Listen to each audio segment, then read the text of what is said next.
ये कहानी है 5 लोगों की जिन्हें एक ऐसी जगह पर बंद कर दिया जाता है जहाँ पर पजल्स पहेलियों को हल करने और कुछ टास्क को पूरा करके ही वो यहाँ से निकल सकते हैं। यहाँ उनके साथ बहुत कुछ अजीबोगरीब होता है। अब उनको किन किन मुश्किलात का सामना करना पड़ेगा और क्या वो यहाँ से निकल पाएंगे, अगर निकलेंगे तो कैसे, ये हम जानेंगे आज की कहानी। तो फिल्म की शुरुआत में हम एक आदमी को गाड़ी में बैठा हुआ देखते हैं जो अपनी बेटी के साथ वीकेंड यानी हफ्ता खत्म होने पर छुट्टियां मनाने जा रहा था। उसकी बेटी का नाम कैरन था जो किसी बात की वजह से अपने डैड से नाराज थी, जिस वजह से वो अपने डैड के साथ आकर खुश नहीं थी। पर अपनी बेटी का मूड ठीक करने के लिए वो बार बार उससे बात करने की कोशिश करता है ताकि वो बोर ना हो और उसका वीकेंड अच्छा गुजरे। पर सफर के दौरान ही उनकी गाड़ी खराब हो जाती है, इसीलिए ये पास के टाउन में बने गैराज में गए और मैकेनिक को अपनी गाड़ी ठीक करने के लिए दे देते हैं। क्योंकि भूख भी लगी थी तो वही बने होटल में बैठकर खाना खाने लगे। कैरन के डैड कहते हैं कि हमें गाड़ी रात तक मिले, तब तक टाइम गुजारने के लिए हम एंजॉयमेंट की यही कोई चीज ढूंढ लेते हैं ताकि वीकेंड अच्छा गुजरे। वो यहाँ बड़ा अखबार पढ़ने लगी ताकि इसके जरिए यहाँ की कोई खास चीज मिल जाए जहाँ जाकर ये अपना अच्छा टाइम गुजार सके। उसके डैड उसे कई सारी चीजें बताते जिन सब पर वो मना कर देती है। तब उसके डैड उसे एस्केप रूम के बारे में बताते हैं जो एक ऐसा कमरा होता है जहाँ कुछ लोगों को भेजकर उनके साथ गेम खेली जाए। इन्हें वहाँ कुछ टास्क दिए जाते हैं जिनको पूरा करने पर ही वो यहाँ से निकल सकते हैं। इनमें कुछ पजल्स यानी पहेलियां भी शामिल होती है, यानी कि ये एस्केप रूम पूरा गेम की तरह है। अब एस्केप रूम का सुनकर कैरन फौरन बोली, डैड ये ठीक है क्योंकि मेरे दोस्तों ने भी इस तरह की गेम खेली थी जहाँ उन्हें बहुत मजा आया, तो हम भी उस जगह पर जाकर एस्केप रूम में गेम खेली। जिस पर उसके डैड वेट्रेस को बुलाते हैं और एस्केप रूम के बारे में पूछने लगे। वो कहती है कि ना बाबा ना, वहाँ न जाना क्योंकि वहाँ जो भी गया मुड़ के वापस नहीं आया। जो सुनकर दोनों बाप बेटी घबरा गई, पर अगले ही पल वेट्रेस हंस पड़ी। कहती है अरे मैं मजाक कर रही थी, जाओ जाओ वहाँ एंजॉय करना, बहुत मजा आएगा। जिसके बाद कैरन वॉशरूम में गई क्योंकि उसके कपड़ों पर कुछ लग गया था जब उसकी डैड गाड़ी साफ कर रही थी। पर तभी अचानक वॉशरूम की लाइट्स जलने बुझने लगी, साथ ही उसे अपने पिछले वाले बाथरूम से अजीब आवाजें आने लगी और कोई दरवाजा खोलने की कोशिश कर रहा था। ये देखकर कैरन घबरा गई और वो उस बाथरूम के पास जाकर उसे खोलने ही वाली थी कि तभी उसके साथ वाले बाथरूम से वेट्रेस निकलकर बाहर आती है और फिर तभी कैरन के डैड उसे आवाज लगा लेते हैं तो वो भी वहाँ से चली गई। फिर ये लोग रेंट की गाड़ी लेकर उस जगह पर पहुँच जाते हैं जहाँ पर एस्केप रूम है और ये लोग जहाँ गेम खेलने वाले हैं। जहाँ पर वो बिल्डिंग बनाई गई थी वो जगह बिल्कुल सुनसान और बिल्डिंग भी काफी पुराने वक्त की लग रही। ये लोग अंदर गए। कैरन की डैड आवाज लगाते हैं कोई है यहाँ पर, कि तभी सामने एक लड़की आ जाती है जो उन्हें कहती है वेलकम, मैं इस गेम की होस्ट हूँ। जो कहकर वो उन्हें एक कमरे में लेकर गई जहाँ उनके अलावा 3 और लोग बैठे हुए थे जो भी एस्केप रूम गेम में हिस्सा लेने आए थे। उनमें से लड़की अपने बारे में बताती है कि मेरा नाम मेलेनी है और मैं अपने हस्बैंड के साथ आई हूँ, पर उनकी मर्जी नहीं थी, मैं जबरदस्ती लाई हूँ उन्हें। यहाँ पर एक और लड़का भी बैठा हुआ था जो डॉक्टर था। अब तभी यहाँ गेम होस्ट उन सबके लिए अजीब तरह की चाय लेकर आई जिसमें से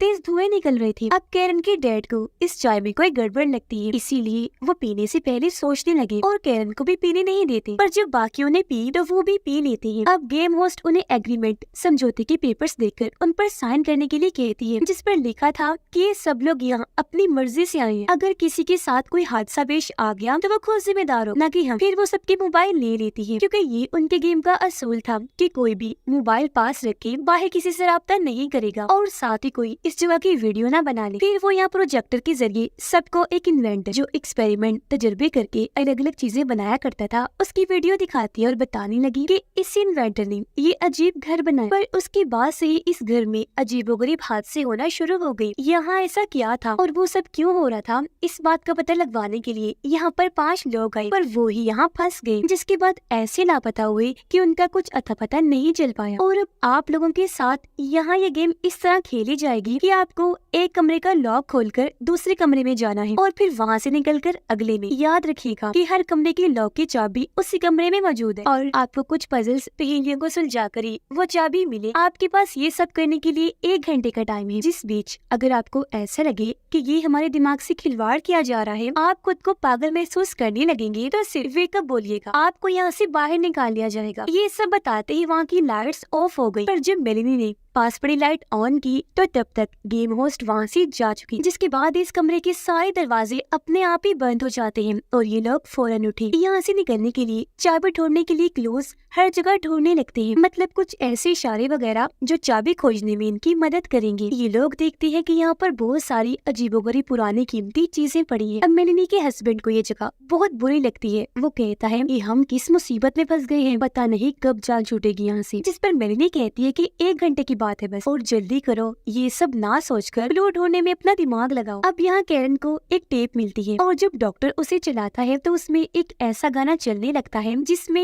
अलग अलग जानवरों के नाम थे। जानवरों वाला गाना सुनकर ये सब वहाँ तलाशी लेने लगे तो इन्हें अलग अलग जानवरों के मास्क मिलते हैं, जिन्हें कैरन गाने के मुताबिक अलग अलग जगह पर एक तरतीब से सेट कर देती है। अब तरतीब में सेट होते ही वहाँ एक खिड़की खुल गई जिसके अंदर एक तिजोरी पड़ी हुई थी और इस पर नंबर वाला लॉक लगा हुआ था, यानी तिजोरी का ताला खोलने के लिए अभी ने कमरे में से नंबर तलाश करने थे। इस बीच मेलिनी का हस्बैंड सांप वाला मास्क उतारकर अपने चेहरे पर लगाता है और जब उसने अपने हाथ पर देखा तो उसके हाथ के अंदर छोटे छोटे सांप हिल रहे थे और पास ही एक औरत की परछाई भी खड़ी, जो देखकर वो काफी डर गया। उसने जल्दी से मास्क उतार दिया। वो कहने लगा कि मुझे लगता है चाय में कुछ मिला हुआ था, जो चीजें मैंने देखी मुझे डर लग रहा है। जिस पर डॉक्टर कहते हैं कि इतना मत सोचो, ये जगह ही ऐसी है जब भी तुम्हें वो अजीबोगरीब चीजें नजर आ रही हैं। जो कहकर वो यहाँ पर पड़े लैंप को उठाकर उसकी लाइट ऑन करता है। लाइट के जलते ही उन्हें मास्क पर लिखे गए नंबर्स नजर आने लगते हैं जो लाइट जलने से चमकने लगे थे और अब ये उन नंबर्स को तिजोरी में लगा देते हैं, जिससे फौरन वो तिजोरी खुल गई और अंदर से उन्हें एक चाबी मिल जाती है। चाबी लेकर उन्होंने जैसे ही लॉक खोला ये अगले कमरे में आ जाते हैं। अब जैसे सब अंदर आए इस कमरे का दरवाजा अपने आप ही बंद हो जाता है और अब उनके पास 50 मिनट थे जो वहाँ पर लगे टाइमर से पता चला। इस कमरे में बहुत सारी घड़ियां पड़ी हुई थी और अजीबोगरीब मशीन्स जैसी चीजें भी थी। अब मेलिनी वहाँ बड़े फोन को उठाती है, पर जब बात करने लगी तो उसे फोन में अपनी ही आवाज सुनाई देने लगी। वो इस बारे में सबको बताती है कि ये क्या मेरी आवाज आ रही है इसमें। तो वो फिर फोन लगाकर अपने आप से ही बात करने लगी। तो फोन वाले मेलिनी उसे कहती है कि मेरे हस्बैंड से मेरी बात करवाओ। अब पहले तो वो बात करने से मना कर देता है, पर सबके कहने पर जब उसने बात की तो फोन वाली मेलिनी कहती है कि तुम यहाँ से भाग जाओ, तुम्हें जल्दी से भागना होगा वरना तुम मारे जा सकते हो। अब ये सुनकर उसने जैसे फोन हटाया वो देखता है कि रिसीवर पर छोटे छोटे कीड़े फिर रहे हैं जो उसके कान में घुस गए क्योंकि उसके कान से खून निकल रहा है। जो देखकर वो बेहद डर गया। कहता है कि अब यहाँ की अजीब चीजें मुझसे बर्दाश्त नहीं हो रही, मैं तो यहाँ से जा रहा हूँ। हालांकि बाकी लोग उसे समझाते भी हैं कि ये सब हमें आजमाने, हमें गुमराह करने के लिए किया जा रहा है, पर वो कहता है कि तुम लोग तो पागल हो, तुम खेलो गेम, मैं तो जा रहा हूँ। जो कहकर उसने दरवाजे पर दस्तक देकर तेज तेज वेक अप कहना शुरू कर दिया। ऐसा होते ही दरवाजा खुला और उसे वहाँ से बाहर निकाल दिया जाता है और फौरन दरवाजा बंद हो गया। उसके जाने के बाद डॉक्टर सबको कहता है कि मुझे लगता है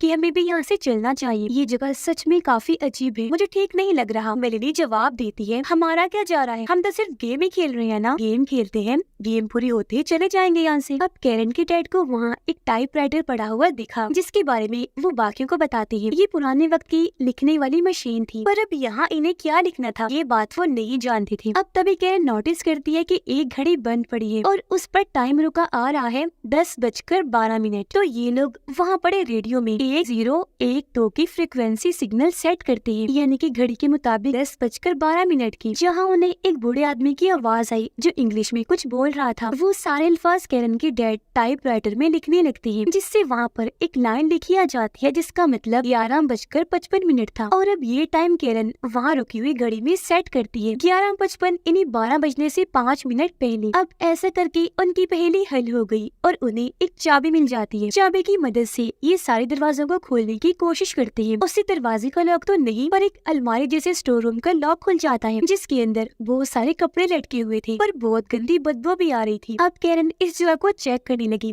जहाँ तभी कोई उसका हाथ पकड़ लेता है। चेक करने पर पता चला कि ये तो इस गेम की होस्ट है जिसकी हालत बहुत खराब थी। किसी ने उसके पेट में चाकू घुसाकर उसे मरने के लिए यही छोड़ दिया था। उसका खून निकल रहा था। वो कहती है कि वो इन्वेंटर यहाँ घुस आया है जो पागल है, कुछ भी कर सकता है, इसीलिए अब तुम ऐसा करो जल्दी से मास्टर यानी फाइनल आखिरी चाबी को ढूंढो और यहाँ से निकल जाओ क्योंकि यही तुम्हारे लिए बेहतर है वरना तुम लोगों के साथ बहुत बुरा होगा। उसकी बात खत्म होते ही ये दरवाजा फिर से बंद हो जाता है। अब बाकी लोग तो इस वजह से घबरा गए पर मेलिनी नहीं। वो कहती है कि इसे इतना सीरियस मत लो, वो बस एक्टिंग करे क्योंकि ये चीज भी हमारी गेम का हिस्सा है। वैसे मान गई। वाह क्या बात है, कमाल की एक्टिंग की उसने। जिस पर कैरन के डैड गुस्सा हो गई, उसे समझाने लगी, अरे वो एक्टिंग नहीं कर रही थी, सच लग रहा था और अब बस बहुत हुआ, मैं ये सब यही खत्म करने लगा। जो कहकर उसने पहले दरवाजा खटखटाया और फिर एक बोलना शुरू कर दिया, जिस बीच मेलेनी उसे रोक भी रही थी। पर उसका भी ये सब करने का कोई फायदा नहीं हुआ, क्योंकि कोई भी दरवाजा नहीं खोलता, जिसका मतलब कि अब ये लोग यहाँ सच में फंस चुके हैं। वो इन्वेंटर सच में इस घर में घुस आया है, जिसने पहले गेम होस्ट पर हमला किया, मरने के लिए वहीं छोड़ दिया और अब वो इन्हें भी मारना चाहता है। अब यहाँ ये लोग ये भी समझ गए कि इस कमरे से निकलने की कोई चाबी नहीं है, यहाँ से बाहर जाने का सिर्फ एक ही रास्ता था और वो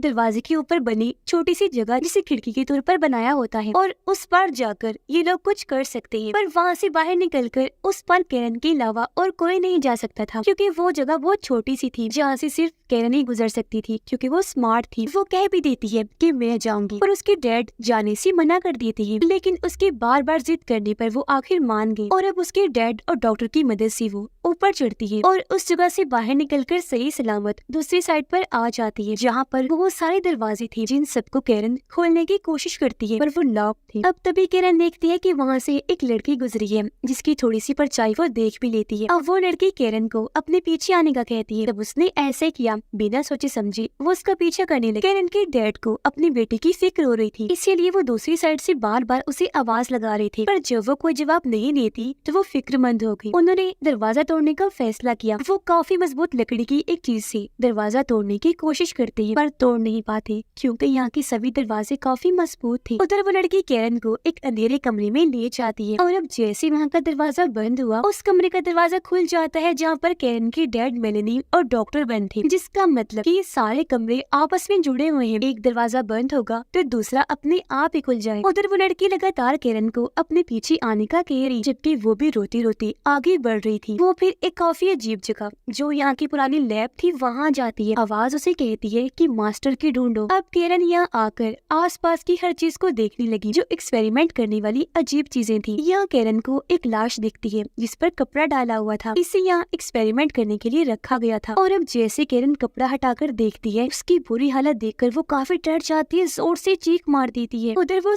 बाहर आकर कैरन को ढूंढने लगी, पर ये जगह वाकई किसी भूल भुलैया से कम नहीं थी और ये लगातार आगे ही बढ़ते जा रहे थे। कैरन के पास से अचानक ही वो लाश गायब हो गई और अब जब वो दूसरे कमरे में आई, वहाँ एक स्केलेटन ढांचा पड़ा हुआ था और उसे यहाँ काफी डरावनी आवाजें सुनाई देती है, जैसे कोई गुर्रा रहा हो, कोई डरावना आदमी हो। इसीलिए वो डरते हुए आगे एक और कमरे में चली गई और पिछले कमरे के दरवाजे को बंद कर लेती है, ताकि जो कोई भी यहाँ है वो अंदर ना आ जाए। और अब बाहर वो जो आवाज निकाल रहा था जोर जोर से दरवाजे को पीटने लगता है। अब डर से कि कहीं वो दरवाजा तोड़कर अंदर ही ना आ जाए, कैरन वहाँ दीवार में बनी छोटी सी जगह पर छुप जाती है जहाँ पर लाशों को रखा जाता था और बस तभी वो डरावनी आवाज वाला अंदर आ जाता है। वो तीनों जहाँ पर खड़े हुए थे वहाँ के एक कमरे का दरवाजा खुल जाता है, जिसके अंदर ये लोग आ जाते हैं और अब अंदर आते ही जोर से दरवाजा बंद हो जाता है। यहाँ पर एक प्रोजेक्टर भी था और वहाँ लगे टाइमर से इन्हें पता चला कि अब इनके पास सिर्फ 35 मिनट बचे हैं, यानी कि गेम अभी भी चल रही। तो कैरन के डैड प्रोजेक्टर को बंद कर देते हैं टाइमर को रोकने के लिए। वो कहते हैं कि मुझे कोई गेम वेम नहीं खेलनी, क्योंकि मेरी बेटी यहाँ पर गुम हो गई है, मुझे उसे ढूंढना है। अब कैरन के लिए दो खतरे थे, एक तो जहाँ वो छुपी हुई थी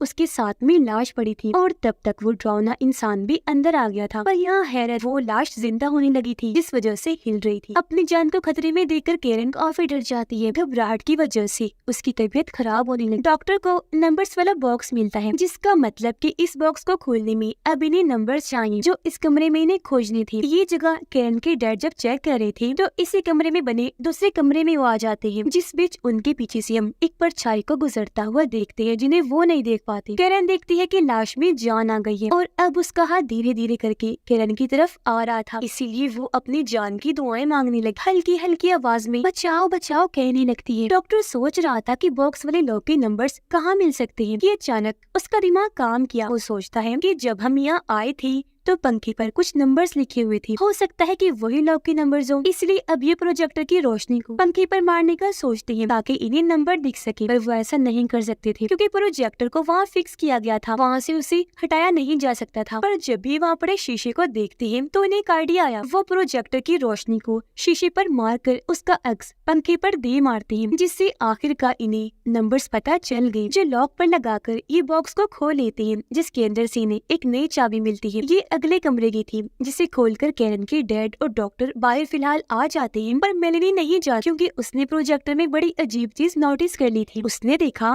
कि प्रोजेक्टर में मेरी वीडियो चल रही है, जिसमें मैं बार बार घूम फिर कर इसी प्रोजेक्टर वाले कमरे में ही आती जा रही हूँ। ये देख वो हैरान तो हुई कि ये क्या हो रहा है, पर कोई ग्लिच गड़बड़ी समझकर उसने नजरअंदाज कर दिया। पर हम नोटिस कर लेते हैं कि वो दरअसल टाइम लूप में फंसी हुई है। बार बार एक ही चीज हो रही थी जब भी तो वो वहाँ पर आ रही थी। कैरन के डैड और डॉक्टर बाहर आ गए अगले कमरे में जाने के लिए। तभी उनके पीछे पीछे मेलेनी भी जाने लगी, पर वो इस जगह से निकल ही नहीं पाती। उसने कई बार दरवाजे से बाहर जाने की कोशिश की, पर वीडियो की तरह वो घूम फिर कर वापिस यही आ रही थी। और ऐसा कई बार हुआ था। इस कमरे में वो अब जैसे फंस कर ही रह गई थी। अब जैसा उसने वीडियो में देखा था वैसा होने का मतलब कि उसने अपना फ्यूचर, आने वाला वक्त देख लिया, जो बाद में उसके साथ अब हो रहा है। पर ऐसा क्यों हुआ, इसका जवाब हमें आगे मिले। बाहर कैरन के डैड डॉक्टर से लड़ने लगे, उस पर काफी गुस्सा करते हैं कि मुझे तो इस सब में तुम्हारा हाथ लग रहा है, बोलो क्यों कर रहे हो ऐसा। ये देखकर डॉक्टर को भी गुस्सा आ गया और वो खुद को छुड़वा कर कहते हैं, पागल हो गए हो, मैं ऐसा क्यों करूँगा, तुम्हारा दिमाग सच में खराब हो गया है, तो दूर रहो मुझसे। लूप में फंसी मेलेनी को अपने हस्बैंड की लाश दिखती है, यानी कि जब उसे कमरे से निकाल दिया गया था तो वो यहाँ से बाहर गया ही नहीं, बल्कि उसे तो मार दिया गया था। तो अब उसकी लाश देखकर मेलेनी काफी घबरा जाती है। लाश का हाथ कैरन के काफी करीब आ गया था। अब इससे पहले वो उसे पकड़ता, खुशकिस्मती से